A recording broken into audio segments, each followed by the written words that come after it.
So I'm going to have an intervention with you right now. I'm going to change our Instagram password unless you shape up. You had a friend in town and you posted a list and nobody knew what that list was. People knew. Who? People. People that knew you. Or people that follow Willett closely. But you had a list of items, and it wasn't just Willett, because it was a list, let's be honest. Oh, it was a good list. It was a great list of samples that you had. They might have been Boston Rounds. They could have been whole bottles, but they were things that you had. Most were open, and it was things that you were sending your friend because you tagged him in the story. I wasn't sending him. I was asking him to let me know what all I should bring. So isn't that something that you should just send in a private text to him to say, what would you like me to bring? I was just trying to contribute. I understand that, but I also think it was a troll on me because then I had about 25 messages asking me if we were putting those up to sell or trade. No, John, when I troll you, it's much more obvious. This is just a fortunate byproduct for you. This was just me allowing people to interact with us as I was asking my boy, like, hey, we've been friends for years through Bourbon. None of that was in the... It was, and have never met. And like, literally, if there was any person I would pull out the creme de la creme for, that's it. But none of that was conveyed in the story. It was just a list with him tagged. Well, I thought people would chime in because I was like, hey, man, which of these samples do you want me to pull? And I didn't put that on the post, though. Yeah, it said, which of these should we pull? No, it didn't. Yeah. And what did it say? I had to go delete it. It was just him and his name tagged. No, there was words. I typed them up vertically, not horizontally. No, they weren't there. Yeah. I checked it when I got those tags. I posted them. They weren't there. Double check your... I'm telling you, it was like, hey, man, which of these samples should we pull for the weekend? That's not what it said. And then it was like, here's round 2. Which one should we pull? No, because then people were saying, what do you want to trade for them? Nothing. You're a dumbass.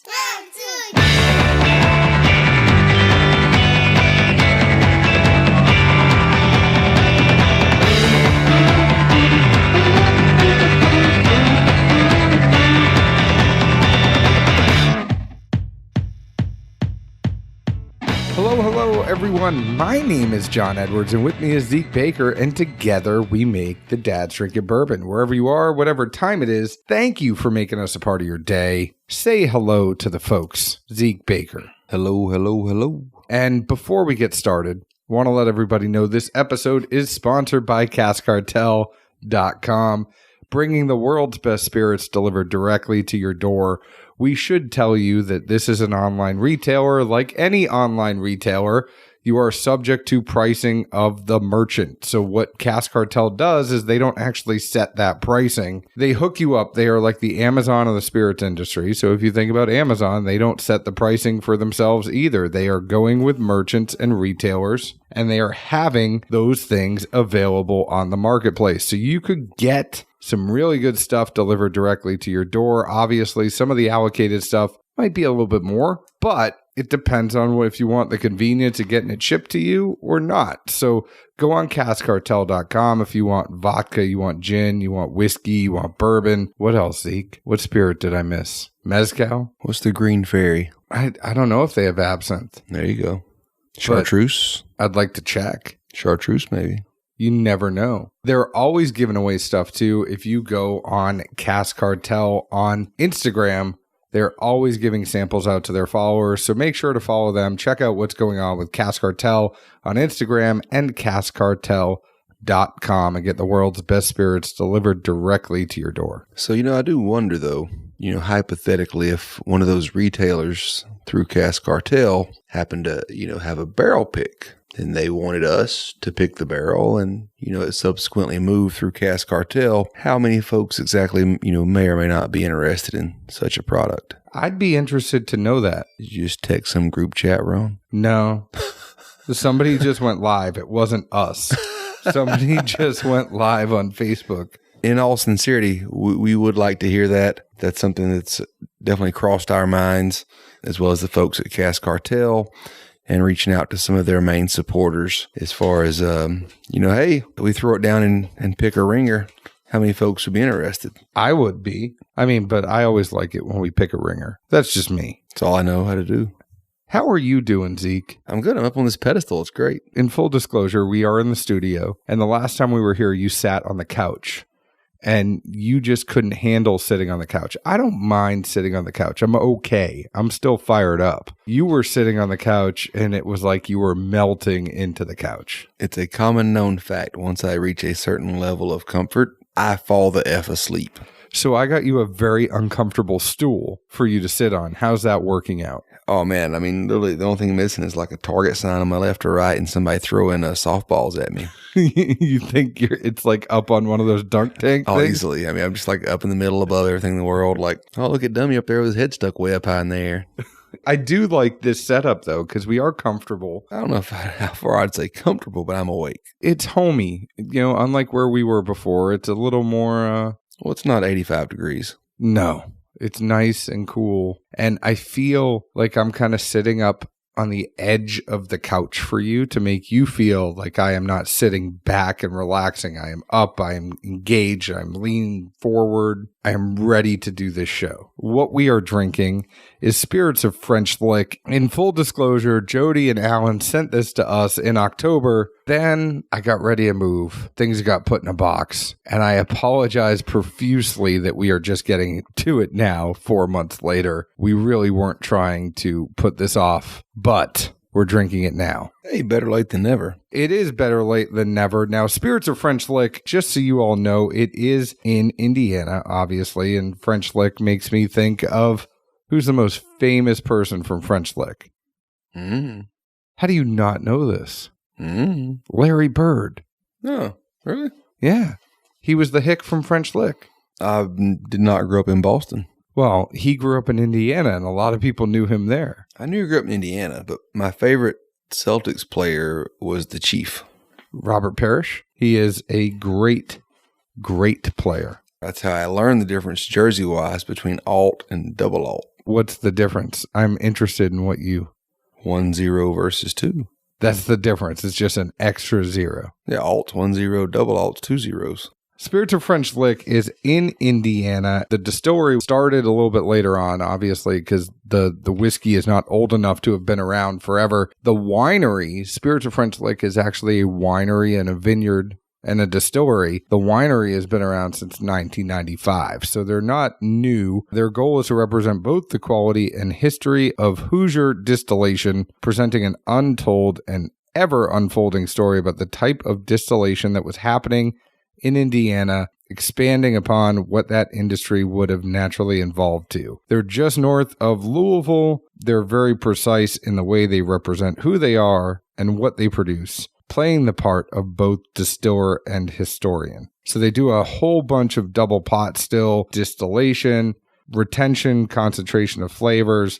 Their whole motto is respect the grain. We are drinking a 4-grain whiskey because they do respect the grain. And then we are also having a wheater. I'm expecting a lot of this to be grain forward. Their distiller is Alan Bishop. He spent 19 years of his life working through the art and science of distillation. Don't know where. But their wheat and corn is cultivated on their own Hoosier homestead farm using sustainable farm production. It's interesting they're using their own terroir. What? Now you say it? I don't know. I just like hearing you say words like that. Pronounce things for me all day. I try sometimes there, buds. Do you want to tell us a little bit? I think a lot of people last episode liked hearing you take the reins a little bit. I'm totally just kidding. Yeah. That's only when Zeke feels the urge. The only person who felt that way was Bob. Bob said, I liked having Zeke take the reins for a minute. Smart man. Just because he said you didn't care about anything. I'm not a nihilist. Which one do you want to drink first, the 4-grain or the wheater? Well, you mentioned 4-grain first, so I figured that would be the easiest for people to follow. All right, so this is Lee W. Sinclair 4-grain bourbon. It is a 4-grain straight bourbon whiskey fermented at 85 to 90 degrees for 4 days from a mash of corn, oats, wheat, and caramel malt using 2 distinct yeast varieties. I find that interesting. So barley's in there too, or no? So I have it written down. It's a minimum of 2 years. It's straight whiskey, but non-age stated. It is corn, oats, wheat, caramel malt. The first yeast is designed to do the grain. The second yeast is designed to bring out the fruity and nutty esters. At least per the bottle, it just says 4-grain bourbon. Corn, wheat, oats, barley. I don't know enough about the grains to know if that's a bit of a reach to say that the barley component is the malted caramel or not. I mean, yeah, that would be. I mean, it's a outside caramel my malted wheelhouse. barley. When you hear malt, think of barley. well, I do. I think of barley, Yeah. but I don't picture barley and caramel as synonyms. Maybe it's a special strand You know of what I mean? malt. Like, I get they all go into some great milkshakes, but I don't equate the two equally. So yes, that is a barley for me. This is 90 proof. Tell me what you thought about this, Zeke. Nose-wise on this one, at first, the youth, or what I perceived as youth, was evident. And not to kind of, punt, but it showed promise and definitely in between what I picked up from the oat and the barley aspects. I liked what I got. It was just youthful and by no means ready, so to speak. Palate-wise, I thought it came off as light at first. After that, it really kind of reminded me of a heavy malt oatmeal drop cookie for folks that have had those. It was reminiscent to a degree. And then it kind of also had a linger of some candy corn and a singe, which really surprised me for the proof, to be honest. I'm going to agree. I'm going to let you do both of them first, and then I'm going to come in and do both of them because there's a way I want to talk about them together. You'll understand why. I mean, I never do, but Just follow me. Trust me. Do you trust me? I mean, that's a heck of a shadow to walk in. I protect you from the sun. I'm like UV protection. I knew somebody like that in high school. They led me to like the best napping period ever. I called them human shield. You could call me your human shield. Teacher never knew if I was asleep or not because she couldn't see me. What'd you get on the weeder? Now before we get into this, I will just say this is a mix of 7-year Wyoming whiskey. It is 70% corn, 20% wheat, and 10% caramel malt. And then 2 years of Spirits of French Lick own distillate that is 68% corn, 20% wheat, and 12% malted barley. 60% of the overall blend is French Lick whiskey, and 40% is the Wyoming. It's double pot distilled. Interesting thing about both of these whiskeys that I should have mentioned is that they only use number 2 charred oak. That's light, right? That is a very light char. Interesting. So what'd you get on the weeder? So on the weeder, as I'm tasting it and, reading the label on the side of the bottle, I did pick up on the Wyoming thing. And my first thought was, way back when, a few months ago, when we, got to pick some Pinhook Ryes, some of the other samples that were brought out that day were some Wyoming juice that, Sean said he'd been sitting on for a while. And as we tasted through them, I think everyone pretty much agreed, I don't think there's any single barrel material here, but this could be really cool in a blend. Now, I have no idea if this is similar product or not, but I guess I wouldn't expect, especially 7 years ago, too many people to have been distilling out in Wyoming. So who knows? Nose-wise, the first thing that really came up out of this to me was almonds. And then it kind of reminded me of something that was a la mode, simply nuts, syrup, vanilla. I thought it had a pretty good nose, especially for a blend with some younger juice. Palate-wise, that one kind of, peeled back the curtain a little bit. It seemed to be more grainy. I picked up somewhere in between malted barley, a little bit of barrel, and some corn. The malted barley and the corn were the two big things that really resonated with me. And finish-wise, somewhat similar to the 4-grain, a candy cornish taste was left on the palate from the mid to the back. So for the 4-grain, the nose was very corn to me when I first had it. I think it kind of mellowed out after about 10 minutes of having it and having it air out. But the interesting thing, the best way I can describe that 4-grain And unlike other 4 grains, I really can taste every single grain on this one. I get the corn, I get the oats, I get the wheat, and I get the caramel malt. Each at a different point throughout the tasting process, I actually experience every grain. What about the yeast? I did not experience the yeast like I did the grains. It says fruity and nutty esters. I'm not getting so much of the fruit. No, same here. I mean, to me, this is more beery. Yeah. Than most things. And I'm not saying that in a bad way, but if I'm going for a beer, I would want something oaty or stout forward. This definitely leans in that direction, but is also, bourbon whiskey. It's like an oatmeal stout, kind of. Kind of. The early phases. The whiskey equivalent of an oatmeal stout. I wouldn't go that far. And then the wheater, I was talking about both of these in the same vein. I said it was malt heavy on the nose. I got the corn, it was malt and corn, but I got more malt on the nose than the corn. And then the taste, I said malt heavy with hints of youth, almost like having a beer, but it was more complex than I thought it would be. I think the funny thing about the 4 grain is that when I first nosed it, I'm like, I'm not going to like this. And then I took a sip and I go, this is better than I thought on the taste. I kind of did the opposite, like nose-wise. I was like, oh, these folks, they may impress me more than I had originally anticipated. But then tasting after nosing, all right, you're onto something. You've got potential, but, we're just not quite there yet. I definitely think they're onto something, though. I definitely thought that the wheater seemed to be more on the right path, so to speak, than the 4 grain Lee Sinclair. Granted, that's a blend, so that may be harder to progress and add to. As far as young whiskey goes in a younger distillery, I definitely wouldn't say they're off to a bad start. I liked the complexity of the wheater a little bit more than the 4 grain. And I don't want it to come across as a cop-out. I'm probably going to say I'd like to see what this is like with another year or two in the, it's more their distillate, right? Their distillate's 2 years. I understand that they blended it up and married it up with some 7-year. I'd play with that proportion a little bit more because 60% is their own distillate. And I understand they want a majority of their own distillate in there. I definitely like a malted forward profile. I don't hate that. If you look at what we have found with Old Elk, Chattanooga, Stranahan's, all sorts of stuff like that, we don't mind the malt. I just think it's not hiding the youth as much as it could. And maybe they need to think about changing some of the proportions in the mash bill, at least while the whiskey is young. You could up the malt a little bit more. And not saying nobody's ever going to change their mash bill temporarily.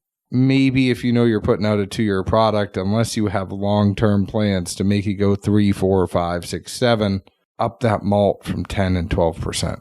You never know. I mean, at the same time, malt's ready faster. The malt that's in this is ready. It's just where are the other ingredients. So give them some time or throw a little more of the older stuff in, I think. I didn't dislike anything. I just probably wouldn't buy a bottle yet. Same here. I was going to ask you, so nut cutting time, where are you putting this one?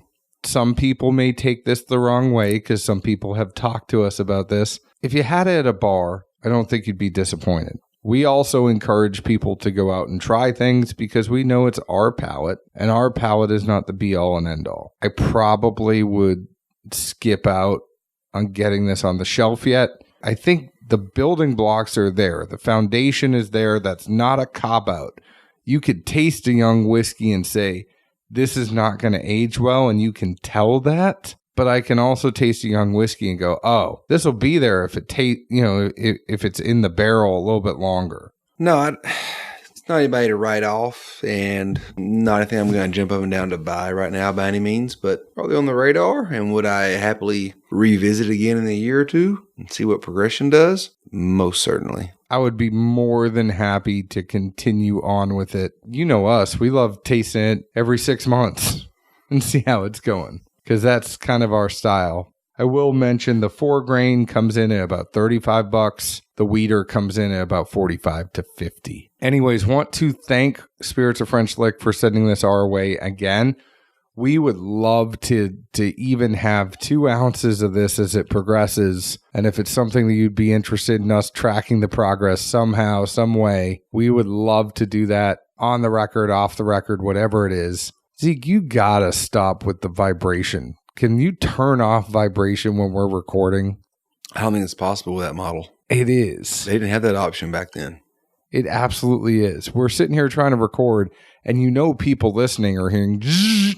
Anyways. They just want to make sure my iPhone 2 is still working.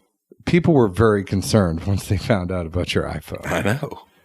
Want to let you know that all the glassware provided here in the studio was provided by distilleryproducts.com. Distilleryproducts.com, they're awesome. Sometimes I call up Janie just to hear all the great stories she has about the stuff that she has going on, all the people she's reaching out to about glassware, distilleries she's working with. She's the only one to have engravable neat glasses in North America at wholesale pricing. Zeke, I may have one for you. I may have worked with Distillery Products and got you some presents. Does it have like my face engraved in the bottom of it? So when I turn it up, everyone sees my face twice? I wish I wanted to. I mean, me too. I wanted to get a mustache on there. No, on the bottom. Gone. You think it'll ever come back? No, I think it's a one and done. Well, distilleryproducts.com also has flasks. They have wee Glencairn. Oh, they have the wee Glencairn. You can only get it at Heaven Hill, but if you call up distilleryproducts.com, you can get it. It's good crack. They also have regular Glencairns. They have the 2th glass. They have decanters, whatever it is. If you go to most distilleries in the United States and say, hey, where do you get your Glencairns? They'll say distilleryproducts.com. Did you know that? I did not. You are actually just holding the Willet Dram with the Dad's Drinking Bourbon logo. It's really called the Willet Dram. Well, it's called a dram glass, but everybody knows it from Willet. It is kind of the best in marketing. It is a great shaped whiskey tasting glass. Which one do you like better, that or the Glen? I'm a wee guy. I mean, if I'm doing a tasting, you know that. Oh, well, do you want me to bust out wheeze? No, I'm good. If you want me to hook you up with distilleryproducts.com, I will get you in touch with Janie. I will get you in touch with Vicky. I will get you in touch with Carson, all of the good folks that are doing great things over at distilleryproducts.com, and we appreciate their support of this show. Speaking of this show, you can find us on Facebook at Dad's Drinking Bourbon, Twitter at Bourbon Dads, Instagram at Dad's Drinking Bourbon. You can find us wherever you download your podcast. Thank you again to Spirits of French Lick. Go find them in Indiana. Thank you for sending some stuff our way. Zeke, where else can the folks find us? Music City, USA. Cheers. Ciao.